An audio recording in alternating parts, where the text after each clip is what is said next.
Coming out of the clouds again. Come on, babe. Okay. Stopping. Can you see me? Can you feel me? Rushing into the middle.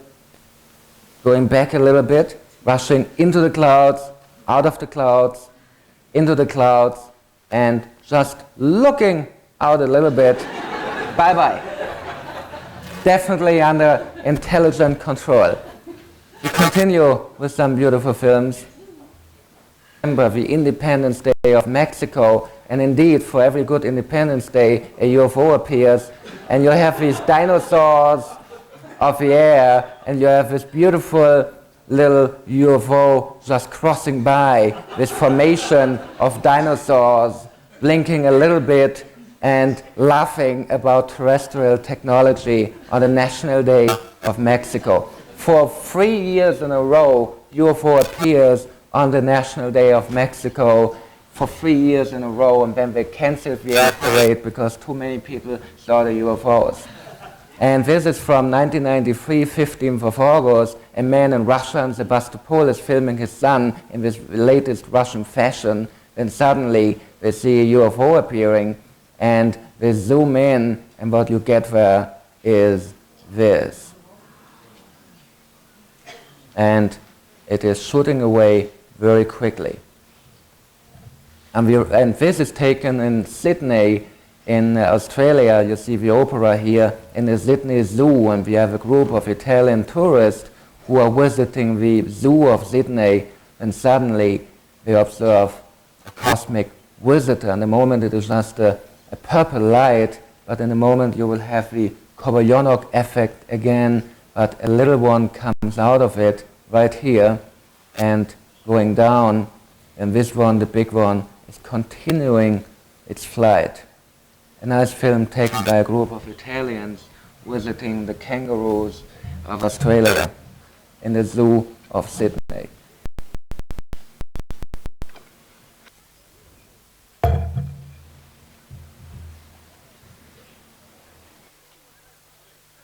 Of course, they get a little bit excited and they're shaking the camera.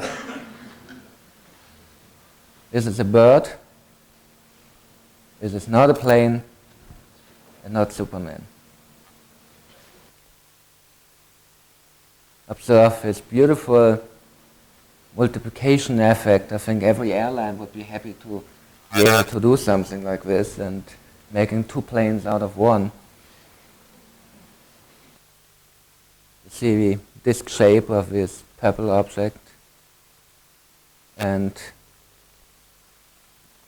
you recognize in a moment what I call the Kobayonok effect, because cosmonaut Kobayonok reported about seeing something like this in the Earth orbit. Right now, 2 out of 1. We don't know if it landed somewhere or what happened,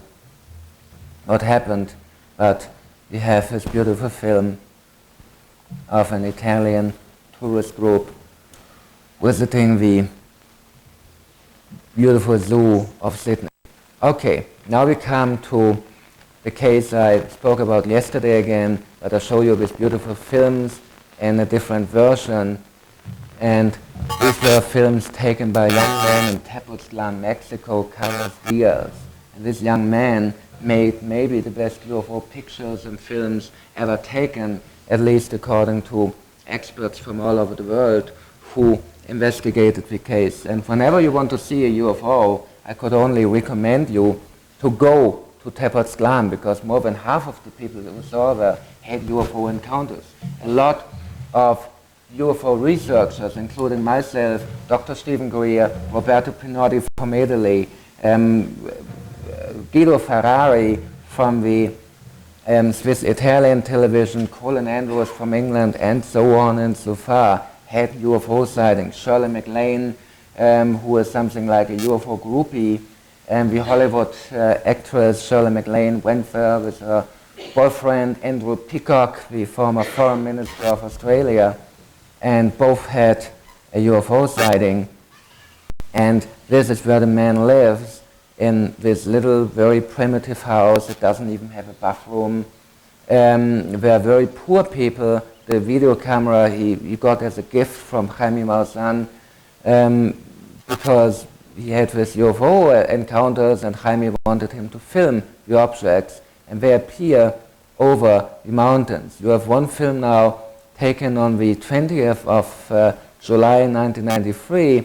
You have a police station here, and you have Carlos who fixed the camera on the kitchen window, which of course was open, and here he walks in with his tools, and you have dogs barking and whatever.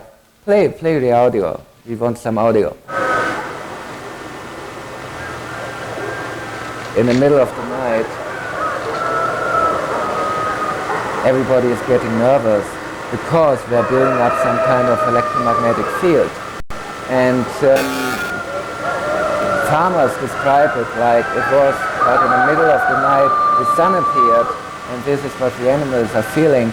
This is something like, I think, 3:30 or 4 o'clock in the morning, and much too early. Normally, for determine it is not a fake, but it is a real object working with a light, coherent light, they call it, of the quality of a laser. By the way, if you photograph anything from the screen with a flashlight, you only have a white screen, because your flashlight, your camera flash, is wiping out the light from the projector, and you will have only a white screen on your picture. You're wasting your film. Do it with a good film, 1000 ASA or 400 ASA, and take it without a flash. Don't take a picture with a flash. Here you have the landscape of Tepoztlan, like what we saw before. You have a tree here. Carlos is using a flashlight, like he did, to illuminate something in the foreground, because researchers told him it is very important to have foreground and background data if you take a picture to determine how far the object is away. And he's very cooperative. Whatever we told him to do, he does. He did one film, I just can't show you in a moment, but he took one film where such an object came down behind a tree, and the tree was about 200 meters away from his position. We measured it, we checked it out with the camera, and the object came down behind the tree, and because of this we were able to determine the size. It was 30 meters, like on the shot you saw before, where the object came down behind, or came up actually behind the bushes on the canyon picture, and on this picture the object had a diameter of 30 meters also. Here you have one of the rocks around Tepoztlan. This one is called the Rock of Life, because I don't have to tell you how it looks, you will find it out by yourself, but it's called the Rock of Light and Life, and here we have an object hovering, flying over the Rock of Life. And here we have Professor Victor Quesada of the Grupo Sol of the University of Mexico on a television debate about the Carlos Diaz case in Mexican television, and he confirms here that he analyzed the pictures with latest state-of-the-art computer equipment and came to the conclusion that there's no fake, that they are authentic, and they are depicting big craft of about 30 meters in diameter. Professor Victor Quesada. Here, by the way, we have Jaime Maussan, the Mexican television moderator, who caused a breakthrough in publishing the material from the greatest wave of UFO sightings in history. And here are some of the computer images Professor Quesada did of the pictures, proving that indeed we have big craft, because we can put them in relation to foreground and background data. And here he compares it with a living cell, and he comes to a conclusion that this is something like a plasma object, a plasma technology. Carlos reported something very strange, that when he entered the craft, he entered it several times, but matter was not dense anymore. He wanted to touch his head, and his hand went through the head, and that in these objects you are like in a different dimension, and matter is changing its molecular structure. The following film was taken in August of 1991 in Cap, Ontario, near Ottawa in Canada. And what we have here is a communication event. Someone obviously lighted up with signal flares down here, and obviously whatever he vectored in, to use the term of Dr. Stephen Greer, landed. Here we have a disk blinking much quicker than any whatever police car, firefighter, whatever would blink. We analyzed it very carefully. Here we have the smoke from the flares going up. Someone in the craft landed, and in a moment you will see how they are approaching this craft, and you can see details, and you find out it really is a landed disk. And indeed, if this material is authentic, we have evidence for a planned landing, and I hope that one day we will all experience something like this. You will see this craft land, you will have contact with their occupants, and this will be the beginning of a new age. It will cause a Copernican revolution in our thinking. This is where it happened. This is the field near Cap, Ontario, where it happened, and here in this house, one of eyewitnesses of the event, Mrs. Lebenek, who is a veterinarian wife, and she saw the landing, which was filmed by somebody else, right here in this area, and they found physical traces of it, including burning marks from the signal flares and changes of the ground structure, including chemical changes on the area where the craft landed. This was investigated by Bob Oechsler, a former NASA mission specialist, and as I say, it happened in Cap, Ontario in August of 1991. And you see the second part of the film now, and in a moment you will see how the man who filmed it was approaching the craft, and you see details. A very interesting film, and according to a couple of experts who analyzed it, including Jim DeLotosso, a computer specialist who has a lab in Tempe, Arizona, working with the University of Arizona, and Bruce Maccabee, an optical physicist of the US Navy. According to all these experts, the film is authentic and shows an unidentified flying or landing object. Now, ladies and gentlemen, before I come to the controversial subject of today, the alleged film of an alleged living alien, I want to leave you with some thoughts about this event. What will it cause in our mind? And now you see the close-up when he went through the field and saw the object in front of him, zoomed into it, and at the end something like a blue ray will hit him, and this is the moment when the images end. What will happen if pictures like this appear on television in CNN? It will make us to realize once and for all we are not alone. It will cause a new Copernican revolution. It will make us realize that indeed we are not alone in the universe, and that the great challenge on the millennium is to go out, to meet them, to communicate with them, and to build up a new peaceful society, a society which can join the cosmic family of space-traveling planets. And this indeed will mean that mankind will find a new home, a new destiny. In the last 500 years after the Copernican revolution, we did conquer our planet. There's not one white spot on our planet. We went everywhere, from the North Pole to the South Pole, from the jungles of the Amazon to the heights of the Himalayas. We conquered in the last 500 years our planet. We are now in a new phase where since the 1960s we went out, we landed on the moon, unmanned human probes landed on Mars and visited Venus and Jupiter, and went out to Neptune and even crossing the orbit of Pluto now, the Pioneer craft. We went out to space, and maybe this is the reason why they came here in 1947, why they came here at a time when in White Sands, New Mexico, our scientists were preparing what at the end was man's step into space. They started the rocket program as a military program, but it led to the civilian rocket program, finish it for a moment, which brought man in outer space.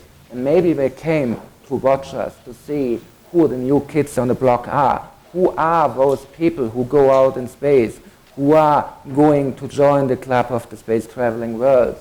Who are we? And what kind of impression we give them? The kind of impression we give these interested and obviously peaceful visitors is what you saw in the beginning, someone with SDI technology shooting at them. Welcome to planet Earth. I tell you a true story given to me by one of the witnesses of the retrieval of one of the very first crashed UFOs. And I'm not talking about Roswell, I'm talking about an event 5 weeks before in New Mexico. And for the military which was moved in, for the troops which were moved in, it was a war situation. 4 alien beings were living, came out of the craft, and they called them freaks, not even aliens or anything, but freaks of nature, circus freaks, beings with no business here. And these freaks had communication devices in their hands, and they were welcomed with a firm strike on the head of the freaks with the butt of a rifle, to quote literally the report of a cameraman who for the US Army filmed this event. Welcome to planet Earth. You land, you have an emergency situation, you crash, and you're welcomed with a firm strike with the butt of a rifle. You survive the crash, but you don't survive the retrieval. So, welcome to our planet. Welcome to a mankind which is still involved in tribal wars. And now you wonder why we don't watch the news and hear about an open landing and open contact. You wonder why we don't land on the White House lane, on the red plate, or here in Oslo.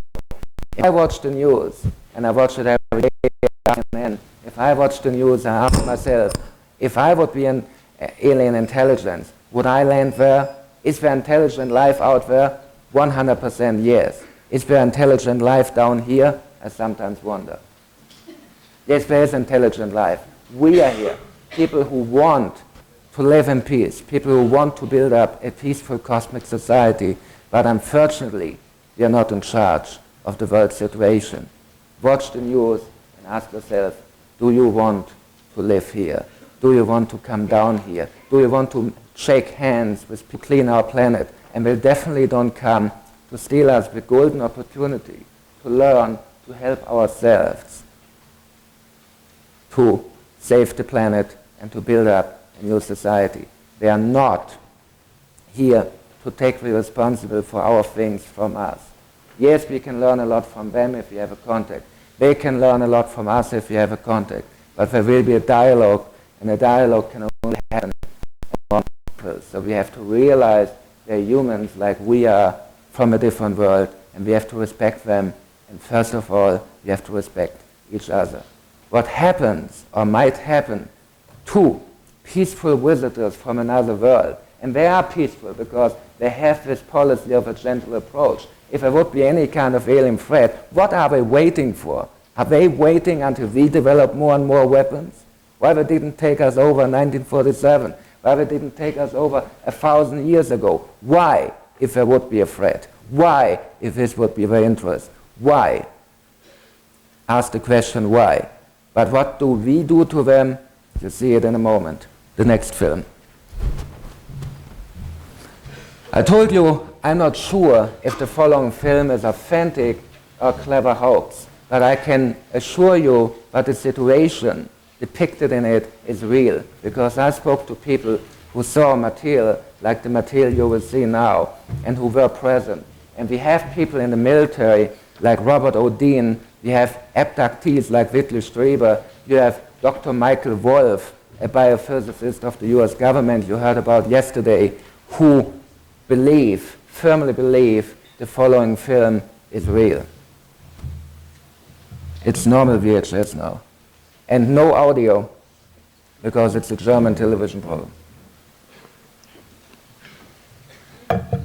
Okay, show the film and no audio. Good morning. Somebody is waking up now. My lecture is over, you can wake up. Okay. Okay. This is a German television north of Las Vegas, where allegedly they are back engineering, copy engineering alien technology. And here we have images from this Area 51, from the base there. And many people who worked there, including Bob Lazar, a nuclear physicist, including Dr. Michael Wolff, we heard about, claim that indeed there in underground facilities they have 9 crashed alien disks and even living aliens, retrieved aliens. And what we have here allegedly, according to the man who smuggled it out and who sold it to an American film producer, allegedly this is a filmic protocol of one of the interrogations of a crashed alien. And what you see on the film is how this being is literally collapsing in this interview situation. Allegedly, it was taken in this very dark atmosphere. This is the man who smuggled it out, allegedly. It was taken in this dark atmosphere because these beings live on a darker world with not so much sunlight like we have, and they're afraid of too bright light. This would be an explanation for these very big eyes, because you only have so big eyes if you really live in a low light situation. And here we have 2 medics, 2 pathologists who try to save its life. And to quote Command Sergeant Major Robert Odin, a military who witnessed the film, they treat it like a piece of meat. They treat it like an animal. And whatever this film is real or not, if you treat a cosmic visitor the way we treat them according to former militaries who were present, we can only say, planet Earth, you have to learn a lot before you're ready for real contact. All right, play forward until we see a little bit more of it. This is Sean David Morton, a UFO researcher from America who has the background on Area 51, but we don't really need it. Play fast forward. Okay. Okay. Leave it. Play back. Play back. Okay. Stop. Okay. Here you have a close-up from the film. Unfortunately, we only released a few seconds of it. It will come out. It will be publicly released, I think, in this month even. And we published these pictures also in our magazine and in UFO magazines all over the world. Actually, the most interesting thing is the protocols that the man who out brought and said this is the result of an interrogation. The interrogation happens with a military, a general, a man in uniform you can recognize in front of his being, and a telepath, a man with telepathic abilities who is receiving the communication from the being from mind to mind and is translating it, so to say, into English, so the general who doesn't have telepathic abilities can understand it. And according to what this man said, they informed him that indeed the universe is something like a big hologram and we are all parts of it. We are all parts who have the same information in it, and they prefer to talk about spiritual matters and about the concept of the universe when the American military prefers technological information and doesn't get it. So, a very interesting story, and even if it is just a metaphor for what is really going on, it is an important metaphor because this indeed is the way how we are treating the situation. We are treating it in a purely military way. We are treating it like a war situation. We are treating them like prisoners of war, and we are treating UFOs, peaceful, friendly visitors, by greeting them with weapons. And this is something which has to change. We have, as a mankind, we have to take the situation under control. And we have to establish a body, maybe under United Nations, maybe even here in Oslo, to start a peaceful communication, to have an initiative from the people's side. And what Dr. Stephen Greer does in his City project is exactly the right approach. We have to take over the communication from these people. I don't want to call them bastards because it is not really. Okay, but we have to take over the UFO subject from the military, put it into the hands of the peace-loving people of our planet, and we have to deal with it in a responsible and course. For some people brave enough to look for the telescope of Galileo Galilei and see the evidence that indeed Earth is not the center of the universe. I tell you now, please look again through this telescope of Galileo Galilei and look at the evidence.